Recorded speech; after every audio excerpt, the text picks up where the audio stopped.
बिस्मिल्लाहिर्रहमानिर्रहीम अल्लाहुम्मा सल्लि अला मुहम्मदिन व आले मोहम्मद वअज्जिल फ़रज आले मोहम्मद।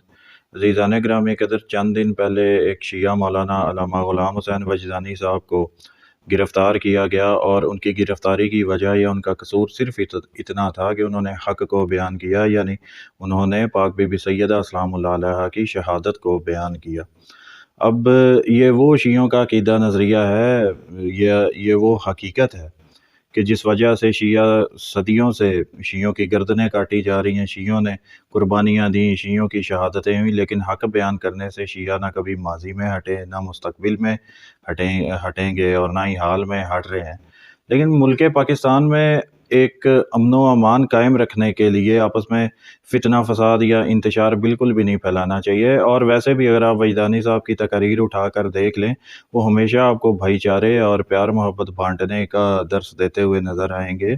और इत्तेहाद को कायम रखने की वो बातें आपको कहते हुए नज़र आएंगे। लेकिन जब अकीदे या नज़रिए की बात आती है तो मुल्क पाकिस्तान में हर मकतबा फ़िक्र से ताल्लुक़ रखने वाले को ये हक़ हासिल है कि वो अपने लोगों में, अपने बच्चों के सामने अपने अक़ायद व नज़रियात बयान करें या अपनी आने वाली नस्लों को मोहम्मद अलैहिस्सलाम के दर्स दिया करें, क्योंकि शियों की खुशियाँ भी मोहम्मद अलैहिस्सलाम से वाबस्ता हैं, शियों के गम भी मोहम्मद अलैहिस्सलाम से वाबस्ता हैं। तो शिया अपने अक़ायद व नज़रियात अपने बच्चों में, अपने लोगों में बयान करने का बिल्कुल हक़ रखते हैं। इसी तरह आप हज़रात भी हक़ रखते हैं। मिसाल के तौर पर अगर शिया सुन्नी का एक इख्तिलाफ़ देखा जाए, जो एक मेजर इख्तिलाफ़ात में से एक है, वो मसला खिलाफ़त व इमामत को लेकर के है। तो जिस तरह शियों का अक़ीदा नज़रिया ये इमामत हो या खिलाफ़त हो, वो कुरान से, फ़रामीन रसूल सल्लल्लाहु अलैहि वसल्लम से साबित है। तो चलें ठीक है, आपका ये है कि आपका ये अक़ीदा भी कुरान पाक से, फ़रामीन रसूल से साबित नहीं होता या आपके पास कोई ख़ास दलाइल नहीं है। लेकिन जो भी आपके मुहद्दिसीन या आपके अकाबरीन आपको असूल दे कर गए हुए हैं कि जो आपके नज़दीक मुक़द्दस हस्तियाँ हैं या जो आपके मुक़द्दसात हैं, उनके ज़िक्र को किस तरह बयान करना है, जो असूल आपके मुहद्दिसीन आपको दे कर गए हैं, आप उन पर ही अमल कर लें। मिसाल के तौर पर आप लोग हज़रत अबू बकर, हज़रत उमर, हज़रत उस्मान की बात करते हैं, तो आप इनके ज़िक्र अज़कार किया करें आप अपनी महफ़िल में, आपको भी कोई रोकने टोकने वाला नहीं है। मिसाल के तौर पर अगर आप हज़रत उमर की बात करते हैं, हज़रत अबू बकर की बात करते हैं, तो इनके आप जो जंगी कारनामे हैं जी, वो आप अपने बच्चों को बताया करें कि जो हमारे जो ये हस्तियाँ हैं, इनके जो जंग में इनकी परफ़ॉर्मेंस कैसी हुआ करती थी या इनके जो जंगी हालात हैं, वो आप डिस्कस किया करें, आप अपने बच्चों को बताया करें, जो हक़ाइक़ पर मबनी चीज़ें होती हैं। इत्तेहाद के लिए सिर्फ एक ही चीज़ को मद्देनज़र रख के आगे चला जा सकता है कि अपने अक़ीदे को छोड़ो ना, किसी दूसरे के अक़ीदे को छेड़ो ना। आपस में एक दूसरे के साथ दस्ते गिरोबान नहीं होना चाहिए, एक दूसरे के साथ लड़ाई झगड़े या इस तरह के काम नहीं करने चाहिए कि किसी की दिल आज़ारी हो। लेकिन अपना अक़ीदा नज़रिया बयान करने का हर किसी को हक़ हासिल है। मिसाल के तौर पर शियों के जो अक़ायद व नज़रियात हैं या शियों के नज़दीक जितने भी तमाम हक़ाइक़ हैं जो शिया मानते हैं, अगर वो अपनी महफ़िल में अपने लोगों के सामने बयान करते हैं, तो किसी दूसरे मकतबा फ़िक्र को उसकी बिल्कुल कोई तकलीफ़ नहीं होनी चाहिए, क्योंकि उनका हक़ हासिल है। शियों का ये हक़ है कि वो अपनी महफ़िल में, अपने लोगों में अपने अक़ायद व नज़रियात को बयान करें। और अगर इसकी वजह से किसी की दिल आज़ारी होती है, तो उसको चाहिए कि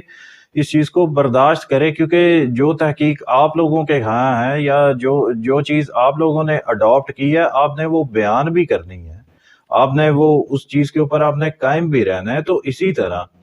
शियों को जो हक़ाइक़ नज़र आते हैं, उन हक़ाइक़ को वो कबूल करते आए हैं। तो अब अगर कबूल कर लिया है, तो इसका मतलब ये बिल्कुल भी नहीं हो सकता या आप लोग ये नहीं कर सकते कि शियों को ये चीज़ें बस अपने दिल में रखनी चाहिए और दिल में रख कर ही उन्हीं चीज़ों के साथ वो कब्र में उतर जाएँ। इल्म और हक़ाइक़ जो कुछ भी हों, ये एक विरासत होती है, इसको आगे मुंतकिल करना होता है। तो शिया जब अपनी महफ़िल में अपने अक़ायद व नज़रियात बयान करते हैं, हकीकत में वो हक़ाइक़ को आगे फैला रहे होते हैं, आने वाली नस्लों को वो ये हक़ाइक़ बता रहे होते हैं। तो इसमें अगर कोई शख्स किसी तौहीन का कोई पहलू निकाल ले, तो ये उसकी जहालत है, ये उसकी कम अक़ली है, ये उसकी कम इल्मी है, क्योंकि हर मकतबा फ़िक्र को अपने अक़ायद व नज़रियात आगे अपने लोगों में फ़ॉरवर्ड करने का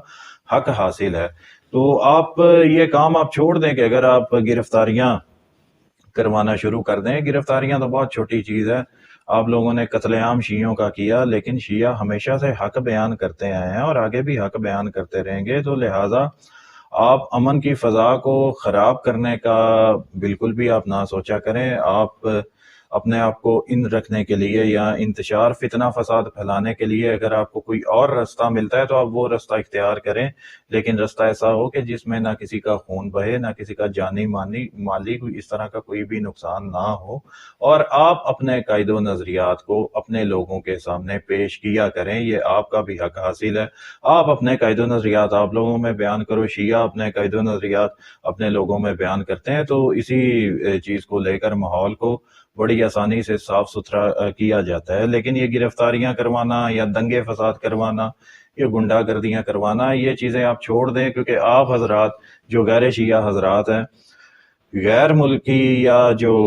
باقی مذاہب کے لوگ ہیں، اسلام کو آپ لوگوں کی وجہ سے وہ لوگ ٹارگٹ کرتے ہیں، اسلام کے اوپر تنقید آپ لوگوں کی اس طرح کی گنڈا گردیوں کی وجہ سے کی جاتی ہے۔ وہ لوگ یہ لوگوں کو دکھاتے ہیں کہ یہ دیکھو، یہ اپنے ہی لوگوں کی گردنیں کاٹتے ہیں،